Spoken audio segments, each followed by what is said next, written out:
bem-vindas ao Mind Asset, o podcast da Itaú Asset.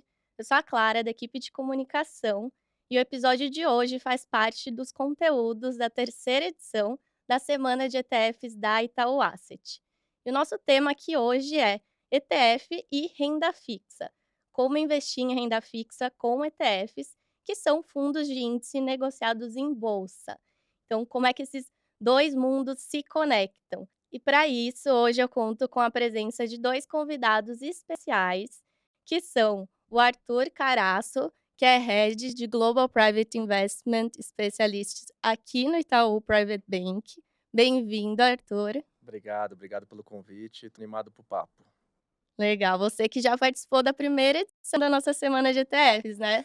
Verdade, foi em outra circunstância, 2 anos atrás, e foi muito bacana e tenho certeza hoje que dá para trazer temas até complementares do que a gente discutiu aquela vez. Com certeza. E o Pedro Mota, que é Portfólio Manager na Asset, você estreando aqui no Mind Asset. Pedro, seja muito bem-vinda. Muito obrigado, Clara. Obrigado, Arthur, pela presença aqui, por me convidar. Acho que é um assunto que eu gosto e defendo bastante, então vai ser ótimo ter essa conversa. Legal, vamos começar então. Para a gente falar um pouco, né, de ETF, renda fixa, eu queria contextualizar mais sobre números da indústria, né? Então, começando um pouco por você e pela sua percepção, Pedro. Se a gente compara a indústria de fundos de investimento de renda fixa, a gente sabe que essa indústria já atinge e supera a marca do trilhão de reais. Enquanto se a gente olha para os ETFs de renda fixa, eles estão ainda naquela marca tímida dos 5 bilhões de reais. A que você atribui esse gap? Você enxerga isso como uma oportunidade, um desafio? Boa, acho que esse é um bom ponto de partida, né, para explorar de fato por que existe quase que esse degrau, essa diferença entre o mercado de fundos de renda fixa e os ETFs de renda fixa. E eu vejo a resposta por dois fatores principais. Um é, de fato, a curva de adoção e tempo. O ETF de renda fixa ele foi lançado em 2019, o primeiro ETF de renda fixa, né? Foi um programa, inclusive, junto com o Banco Mundial, o Tesouro Nacional, teve um edital, foi todo um processo muito cuidadoso para lançar esse instrumento no mercado e colocar de pé para rodar. Acho que o primeiro ETF é o do Gimabê, da Itaú Asset, inclusive, né? Então é uma inovação muito recente nesse sentido, e aí tem um processo de curva de adoção, tem ali todo um conhecimento, é um conhecimento técnico, é você falar ETF de IMAB, poxa, o que, que é isso, né? Você tem que explicar, não é algo trivial, então tem todo um processo, tem um tempo para maturar. Porém, acho que o segundo ponto principal é, na minha opinião, é a política de incentivos, né? De fato, o ETF, ele nasce, é, ele é muito espartano em termos de custos, ele é muito eficiente, muito transparente, e ele não remunera uma certa cadeia de incentivos e de força de vendas que existe, e que ainda assim hoje, vamos dizer assim, os fundos de renda fixa ainda estão muito pautados nesse processo de, vamos dizer assim, de oferta ativa de fundo de investimento, e eu acho que gradualmente o investidor vai ter cada vez mais contato com esse tipo de produto e vai quase que entender que um fundo de renda fixa comparado com um ETF de renda fixa, sendo que os dois têm o mesmo benchmark, ou a mesma política de investimento, segue o mesmo índice, enfim, o ETF é muito mais eficiente e mais barato, às vezes, nesse momento, né? Então, só que isso tem ainda um pouco da oferta e da demanda, né? Então, de alguma forma, a política de incentivos no mercado precisa tombar. A gente tem um movimento importante acontecendo agora, que é uma nova regulação que está vindo da 175 da CVM, que ela aponta até um pouco para esse lado, do sentido de favorecer mais transparência de custos, transparência de remuneração dos intermediários, e que vai, de alguma forma, explicitar os produtos que são caros e produtos mais baratos, e acho que vai dar um trigger importante para esse tipo de mercado, tanto ETF de renda fixa como outros tipos de ETFs, que é o que a gente vê no mercado lá fora, né? O mercado de ETF no exterior é muito grande, né? Seja nos Estados Unidos, mas também na Europa, aquele mercado maduro já entendeu que esse produto é a melhor opção no sentido no processo de você construir patrimônio a longo prazo, para o investidor pequeno, para o investidor grande, independente disso, né? Eu acho que a gente vai, no nosso tempo, tempo do mercado brasileiro, chegar lá também. Certo, é uma curva de maturação e aprendizado também que passa pela educação financeira do investidor, né. Então, queria também entender a sua percepção, Arthur, sobre esse tema, né. Então por que que o mercado de ETFs ainda não cresceu em renda fixa, até trazendo por um aspecto mais prático, né, quando a gente compara com outros instrumentos como fundos, né, os próprios títulos do Tesouro diretamente, os ETFs de renda fixa trazem vários benefícios para os investidores, né, inclusive tributários. Então, qual que é o seu take aqui sobre isso também? Né, e eu acho que até entrando nessa pergunta, mas ouvindo também um pouco o Pedro falar aqui, já veio para mim um pouco da memória de quando foi, né, o IPO, né, do ETF de renda fixa e, enfim, estava lá, bati o sininho também com a Itaú Asset, já faz tempo, né, assim, a gente vê o crescimento e a evolução, desse mercado, acontecendo e muito bacana, né, ver a semana que vocês estão fazendo de novo, né, de ETFs, porque eu acho que é o que você falou, né, vai partir por educação, vai partir por entendimento, né, é uma dinâmica diferente, é uma estratégia que ela é negociada em bolsa, então muitas vezes é difícil que se entenda, né, que como é que você, né, negocia um ativo de renda fixa no mercado de bolsa, então eu acho que tudo isso vai passar por esse processo. Mas falando um pouco aqui sobre renda fixa, né, no investidor brasileiro e a oportunidade que tem na mesa, né, e também não querendo repetir muito do que o Pedro falou, mas assim, se a gente for pegar o investidor brasileiro hoje, né, pessoa física de qualquer segmento, né, que, enfim, poupa seu dinheiro, você vai ver que existe um legado, né, do brasileiro de ter boa parte do seu patrimônio em renda fixa, né, então, se a gente pegar até números da Ambima, do mercado de private, né, que eu acompanho mais de perto, diria que mais de 50, entre 50% e 60% são ativos de renda fixa, né, que estão na carteira dos clientes, né, e aí pode ser pós-fixado, né, atrelado ao CDI, pode ser pré-fixado, né, que é investir em nominal, ou pode ser investimentos em juro real, né, que é proteção de inflação. E a explicação para isso é muito simples, né, eu acho que o investidor brasileiro, né, ele nasceu num ambiente, né, e viveu e conviveu num ambiente de juros normalmente mais altos, né, de uma necessidade de proteger contra a inflação, né, então isso naturalmente, né, acaba fazendo com que esse bolso seja maior, e também, né, acho que os investimentos em CDI, né, que dão muitas vezes liquidez imediata, enfim, um conforto de que não tem variação, né, muito drástica ali na rentabilidade do mês a mês. Então isso gerou um certo conforto do investidor, né. E aí, como ele construiu essa carteira há muito tempo e isso faz parte do legado, você vai vendo que títulos do governo, fundos de investimento, né, mais recentemente, produtos de captação bancária isentos, crédito privado, eles vão fazendo parte, né, e, enfim, desse bolso grande do investidor. E aí você acaba construindo também um custo de mudança, né, de você incluir novas vertentes, né, incluir novas ferramentas para você se expor. E aí que entra o ETF, né, então, por que que um investidor, né, acho que o papel nosso é esse, né, como recomendação de investimento, como lado de advisory, né, como lado de assessorar os nossos clientes aqui, é de mostrar a complementariedade do ETF, né, como é que ele é diferente do resto, né, e ao longo do tempo o investidor, né, entendendo e conseguindo, né, entrar cada vez mais nesse mundo que hoje ainda é muito tímido, né.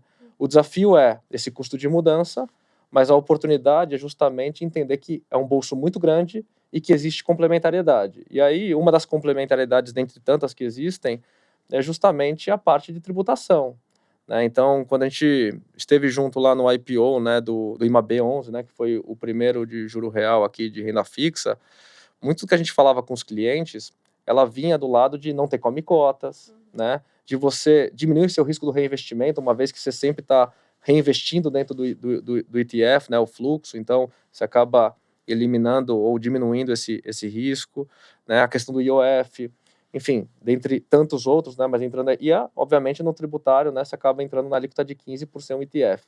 Então eu acho que, olhando por esse ponto de vista, muitos investidores naquele momento gostaram da conversa e entenderam um espaço adicional dentro das carteiras para investir. Mas esse é uma parte, né? Acho que existem outros aqui que a gente vai acabar discutindo aqui na nossa conversa. Com certeza, com certeza. E até trazendo um pouco mais o contexto do Pedro, ele é um forte defensor, né, de investimentos acessíveis, diversificados, simples, eficientes. E acho que tem muito dessa conversa da própria vocação do ETF por sua natureza, né. Então, como é que você enxerga, até puxando o contexto que o Arthur trouxe aqui, né, do ETF como um instrumento de alocação na composição de um portfólio, de uma carteira de investimento? Legal.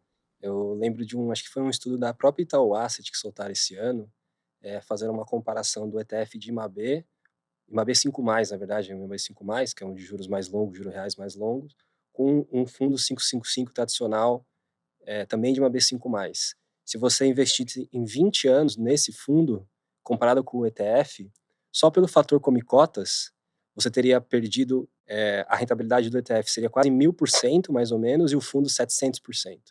Então ficaria na mesa 300% só por um fator tributário, porque a cada 6 meses existe um fator ali de come cotas que é quase que um freio ali na rentabilidade do cotista, né. E aí, puxando na sua pergunta, qual que é a minha visão do ETF para um processo de portfólio? Eu gosto muito de simplificar, porque eu acho que cada vez mais o mundo está caminhando por uma hiperestimulação de tudo, né? E investimentos é a mesma coisa. Então hoje você pode fazer tudo com o seu dinheiro. Você pode investir aqui, lá fora, criptomoedas, pode fazer o que você quiser. Só que você precisa simplificar. E o ETF, ele ajuda você a simplificar muita coisa.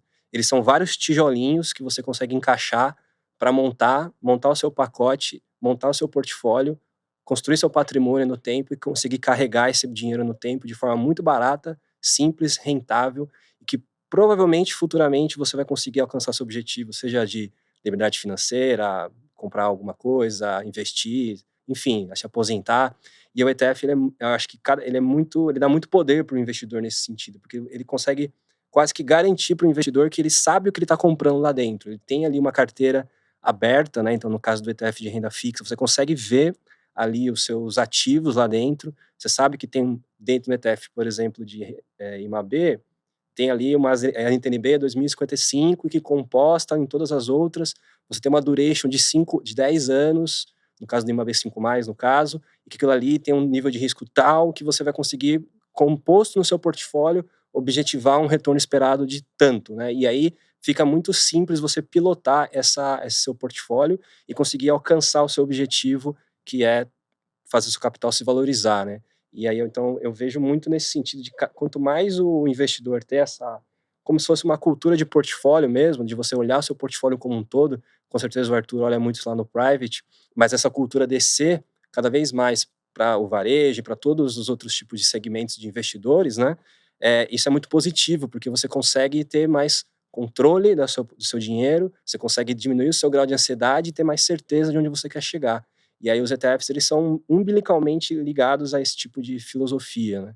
E eu acho que os ETFs de renda fixa, em especial, eles são muito, muito, muito bons para isso, porque como o Arthur comentou também, é o maior mercado do Brasil, é onde está ali a grande parte da poupança, e naturalmente o investidor vai ter uma posição estrutural em renda fixa para qualquer tipo de portfólio, seja um de mais curto prazo, um mais longo prazo, sempre vai ter um pedacinho de renda fixa ali que vai compor aquela classe de ativo de mais proteção ou de valorização de capital, proteção contra inflação, e que o ETF de renda fixa é um instrumento quase que ótimo para isso, né? Uhum. Acho que esse é um principal ponto, assim.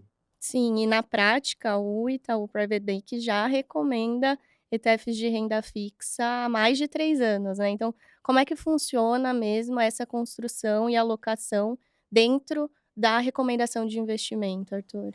Olha, essa pergunta, Clara, eu podia ficar falando horas aqui, é a minha paixão, mas, assim, o que eu acho que é legal, assim, né, a gente quando constrói um relacionamento com o cliente, né, a gente procura entender, enfim, várias vertentes desse relacionamento, né, a necessidade desse cliente, tolerância a risco, você, enfim, tenta diferenciar o que é carteira estratégica do que é carteira tática.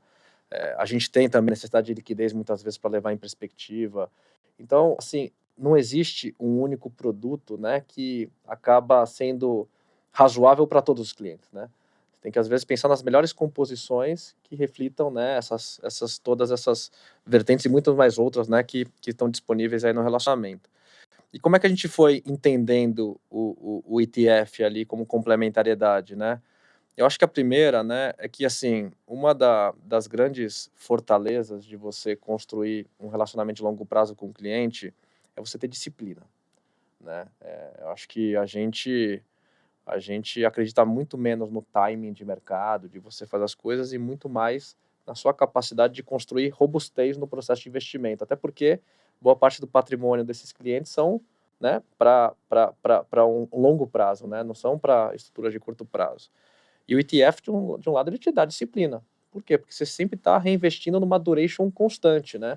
Então, seu prazo de investimento é sempre constante. O que isso é importante? Alguns outros ativos, né, uma NTNB, por exemplo, um crédito privado, eles têm prazo de vencimento. Então, cada dia que passa, você está diminuindo o seu risco na classe de ativo. No caso, alguns fundos têm prazo de duração contínua, o ETF é um deles, né? E aí, segundo ponto, eu acho que assim, é dar uma alternativa para eventualmente te dar uma liquidez mais imediata, né? Muitas vezes, né, se você entrar num crédito privado, quando você quiser sair, você não consegue sair no momento que você quiser, o mercado é um mercado que está crescendo em profundidade, talvez título do governo você consiga, né, mas tem aquele outro lado que eu comentei.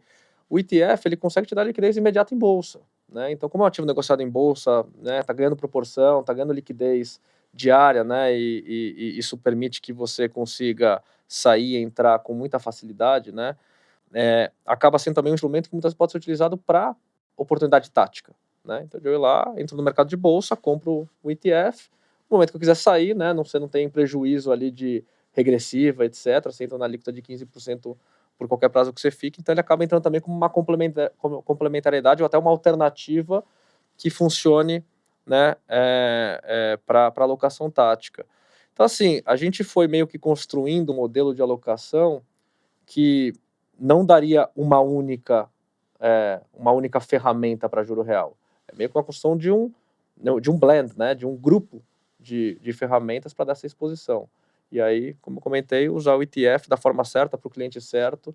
E eu acho que a experiência do cliente que acabou entrando, né, e usando isso dentro do portfólio tem sido muito positiva. Uhum. Você, Pedro, como alocador também, são essas questões que também estão na sua cabeça e na cabeça da equipe, ao fazer o investimento, escolher a dedo aqui o ETF, como que funciona para vocês? Sim, a gente olha muito para a questão da duration, quando vai fazer as alocações, principalmente de renda fixa. Lá na Asset, a gente tem um modelo de alocação também para escolher ali qual seria o portfólio sugerido de alocação. E é um modelo bem robusto, sistemático, tem uma série de parâmetros, tudo mais. E um principal ponto que a gente olha bastante ali é o ponto de contribuição de risco. Então, por exemplo, você pode me dizer que você tem 20% do seu patrimônio em bolsa de valores, lá em ações. Mas quando você faz um filtro de contribuição de risco, na verdade você tem 80% da contribuição de risco em bolsa de valores.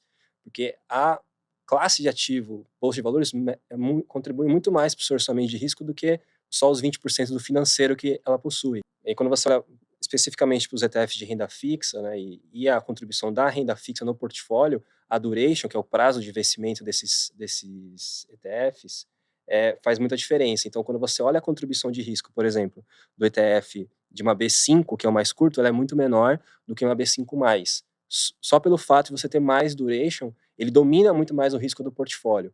Então, existe uma inteligência, existe um momento ideal, dado alguns fatores, de você ter uma B5 ou uma B5+, né? E é um pouco do que a gente está vivendo agora, talvez, no mercado, né, dessa mudança de estrutura de percepção de risco, e aí você tem fatores que são positivos para estar numa duration mais longa, numa duration mais curta, dada a contribuição de risco que você quer dar para o seu portfólio. E o ETF de renda fixa, ele é muito bom para isso. Você consegue sair rapidamente. Imagine, por exemplo, um ETF, a carteira do meu AB5, né, que é uma carteira de NTNBs até 5 anos. Imagine se o investidor tivesse que replicar ela diretamente, comprando toda aquela cesta, depois vender toda ela e replicar a carteira de NTNBs mais longas, né? É um serviço que o ETF de renda fixa oferece, de duration mesmo, desse basket de títulos muito interessante, muito simples. E, de novo, você consegue operar esse Lego, né?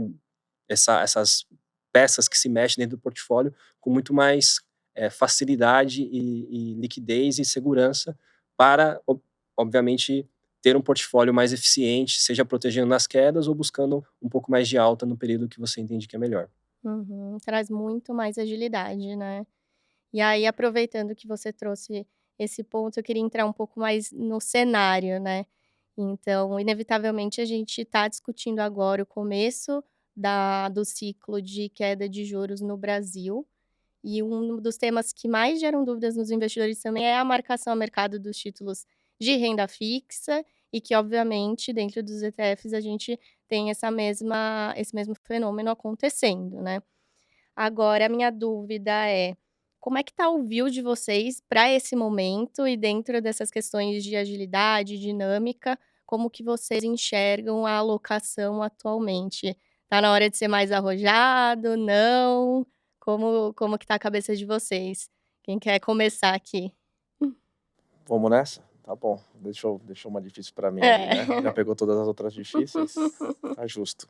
Eh, assim, a gente até comentei um pouco na anterior aí, resgatar um pouco, assim, a gente acredita muito na carteira estratégica, né.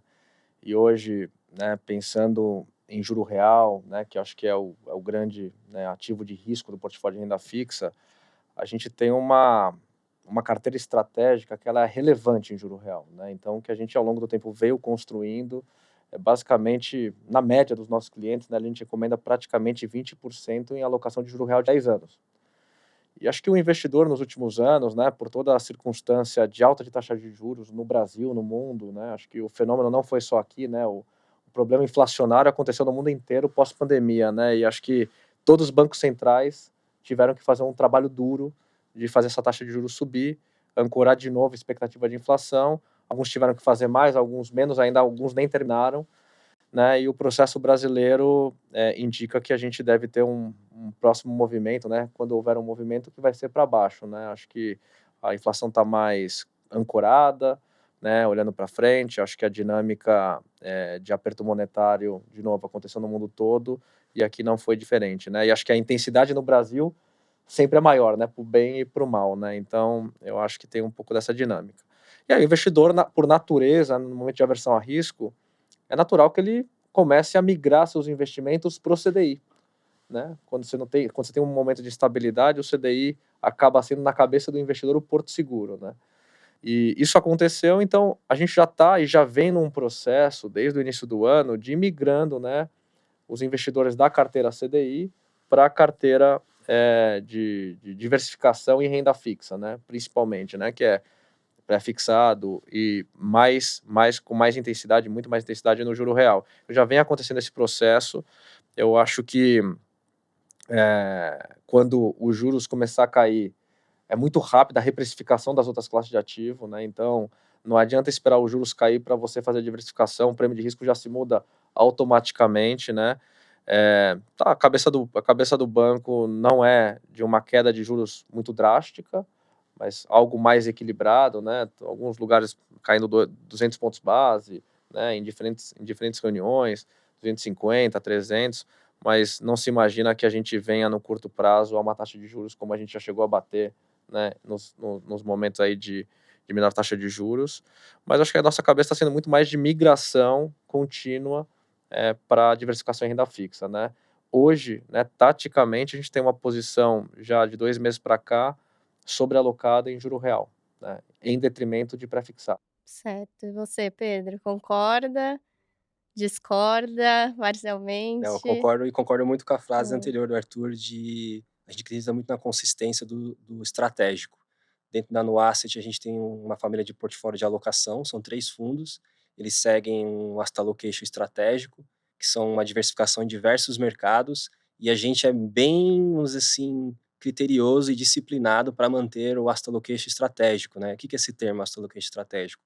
É uma alocação de longo prazo, diversificada em vários mercados, que vão ser responsáveis por quase 90% do seu retorno nesse período mais longo.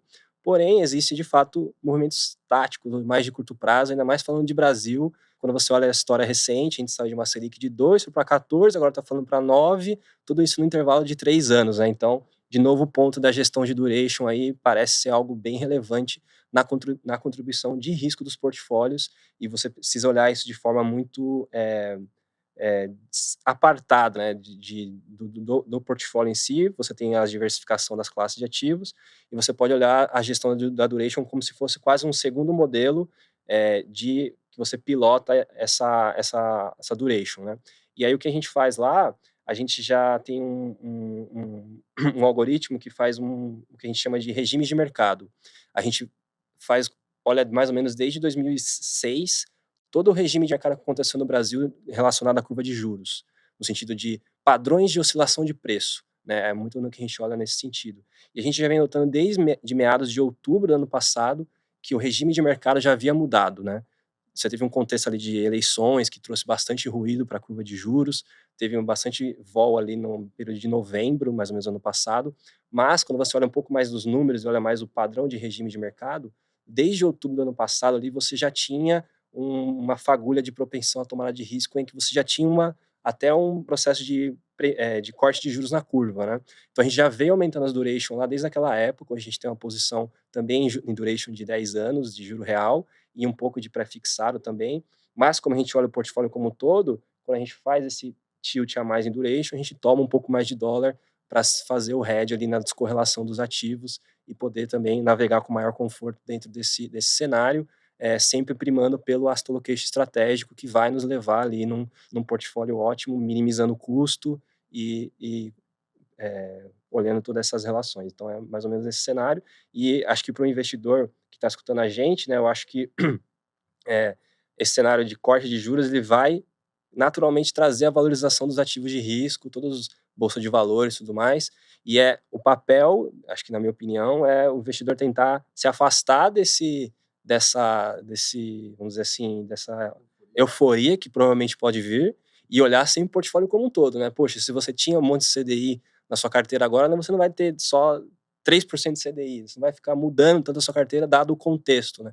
E eu acho que isso é muito desafiador e precisa de muita disciplina para ser feito, independente assim do tamanho de capital que você tenha. Somos todos seres humanos e temos Uhum. esse tipo de comportamento, né? Com certeza, é um desafio em si sempre manter a cabeça no lugar correta, respeitando o seu perfil de risco, sua alocação estratégica, não só tática, como e que faz parte também, né, mas como que a gente vem conversando aqui. E aí até queria voltar um ponto, especificamente pro investidor, como que é a percepção de vocês sobre a dinâmica de investimento dentro dessa diversificação que a gente vem falando. Por quê? Porque os ETFs, eles de renda fixa, eles nascem com essa característica híbrida, né, então até um pouco de levar o investidor de bolsa de renda variável, né, para renda fixa, e o investidor de renda fixa para bolsa também, então com essa via de 2 mãos, mas a dinâmica muda, né, então o investidor está acostumado a entrar ali, né, investir diretamente na sua NTN-B, que paga IPCA+, e agora ele vê no home broker um ETF com um preço de negociação em tela. Qual que é o impacto de fato para a cabeça e para a dinâmica de negociação dele?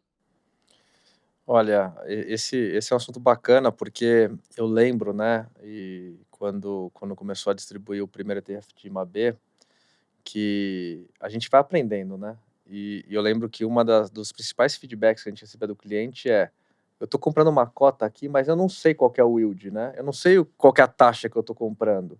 E aí, ao longo do tempo, até a própria Asset começou a divulgar, né, diariamente lá, qual que é o yield para determinado preço. Então, isso foi uma construção, né, que vai acontecendo, né, nessa dinâmica, porque é muito natural para o investidor, né, querer se ancorar no yield, né, se ancorar qual que é a remuneração que ele vai receber levando até vencimento. Então, acho que o processo de você disponibilizar esse yield de referência, o processo de você, né, construir junto com o cliente é algo que vai ajudando a gente a entender os caminhos de você evoluir esse mercado e de realmente conseguir gerar essa educação financeira e essas novas ferramentas aí para a jornada de cada um deles, né? E, obviamente, o segundo fator, que é um fator importante e que ele está totalmente atrelado com o ETF, é a marcação a mercado, né? Acho que uma das coisas que a gente procurou fazer lá no Private bem antecipadamente e foi uma coisa bacana, a gente, há mais de 5 anos, a gente marcava todo o nosso crédito privado já a mercado, né? Então, trazer um ativo que é negociado em bolsa e que você consegue ver o yield oscilando, não era uma mudança, né, para o nosso cliente, que já estava acostumado com isso no dia a dia, né? Então, para a gente foi meio que um trabalho feito praticamente que conjunto, né, concomitante, né, entre o ETF e a marcação dos ativos que já existiam na carteira dele, né, títulos do governo, produtos de crédito privado, que já estavam sendo marcados a mercado. Então, a capacidade dele de absorver isso foi muito mais fácil. Enfim, eu acho que a dinâmica, no final, ela parte de uma comunicação boa, de uma construção junto com o cliente, de realmente fazer isso que a Asset está fazendo, né? Semana de ETF, explicar as diferentes propriedades do negócio, né? Onde é que estão. Muitos clientes não devem saber que existe renda fixa em mercado de bolsa, ou que você pode, através da renda fixa, gerar mais alternativa em bolsa também, né? Acho que esse é um caminho muito bacana. O mercado de ETF no mundo é um mercado super desenvolvido, gigante, né? E cresceu muito também ao longo da última década. Então, assim, acho que tem um espaço enorme aí para cada um de nós ir aprendendo mais e construir isso junto com o cliente, né? E a parte da marcação a mercado foi uma que a gente construiu junto. Eu também concordo com isso e acho que essa parte de produtos listados, né, que vai além da renda variável, acho que ainda é um mundo muito grande a ser explorado dentro da B3, no sentido de ter essas alternativas de renda fixa. Acho que tem uma coisa parecida com os próprios fundos imobiliários, né, que é algo nessa linha, é um produto listado, que o investidor vai lá, compra uma cota, e aí ele olha o yield.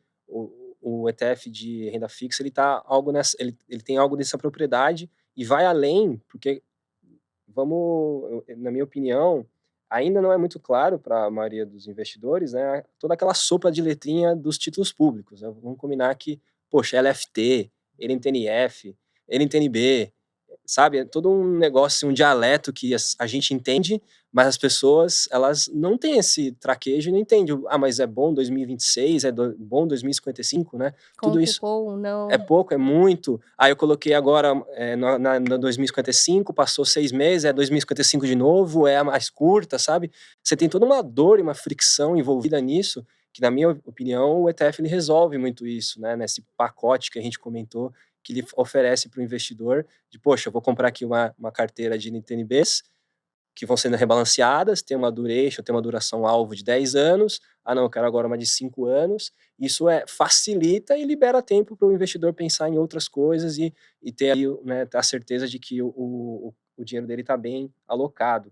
E, adicionalmente a isso, tem um ganho de escala também, né, que, poxa, pensa que você compra um ETF de R$ 100 ali de IMAB, e aquele dinheiro cai dentro de um fundo e que tem um gestor profissional cuidando daquele dinheiro, em que ele consegue, com aquele pool de recursos, aquela grande volume de recursos, comprar um título no Tesouro Nacional a um custo muito melhor, a muito mais barato e ser melhor para todo aquele volume de dinheiro, né? Então tem um ganho de escala do investidor entrar nesse instrumento de forma transparente e que a partir disso você consegue comprar os títulos mais baratos versus se o investidor fosse comprar diretamente e ali poderia ter ali um spread, né, um custo maior, que poderia onerar um pouco ali a rentabilidade, né? Então, acho que tem esse aspecto que tem que levar isso em conta também. Então, bom, acabando o nosso papo aqui, acho que eu não posso deixar de falar da nossa grade de ETFs de renda fixa. A Itaú Asset conta com 4 ETFs, um de juros nominal e 3 de juros real. A gente falou bastante sobre o IMAB11, que é um dos ETFs de juro real que acessa uma carteira de títulos indexados à inflação sem distinção de vencimento. Também tem a nossa sopa de letrinhas, que é composta pelo B5P211, que acessa uma carteira de títulos com vencimento mais curtos, e o IB5M11, que acessa uma carteira de títulos indexados à inflação com vencimento mais longo, além do IRFM11, que é o nosso ETF de título pré-fixado. Então, essa é a nossa grade completa e o investidor também pode acessar todos os detalhes e características no itinal.com.br ou no link da descrição do episódio. Então, Arthur, Pedro, obrigada por participarem aqui dessa nossa edição especial da Semana de ETFs 2023. Foi muito bom contar com vocês, esse papo aqui sobre educação, no final das contas também, né? E esse mercado que a gente tem muito a avançar ainda, que é o mercado de ETFs em renda fixa. Obrigada, Arthur. Obrigada, Pedro. Conto com vocês em uma próxima, então. Com certeza, eu agradeço vocês aí, Pedro, foi ótimo papo, Clara, muito bacana sempre, e conto com vocês aí para o próximo convite para o ano que vem, para a Semana do ETF. Maravilha. Obrigado, Clarinha, obrigado, Arthur, foi ótimo o papo e torcer para esse mercado continuar crescendo, né? Com certeza. E você que está nos acompanhando, se ficou com alguma dúvida, saiba que os conteúdos da semana de ETFs, da nossa terceira edição da semana de ETFs, continuam. E você pode deixar sua dúvida nos comentários do vídeo, no Instagram, porque na sexta-feira o Kaique Cardoso, que é nosso especialista de ETFs, vai estar lá para responder todas as suas perguntas. E aí a gente se vê lá e na próxima também. Obrigada por acompanhar até aqui.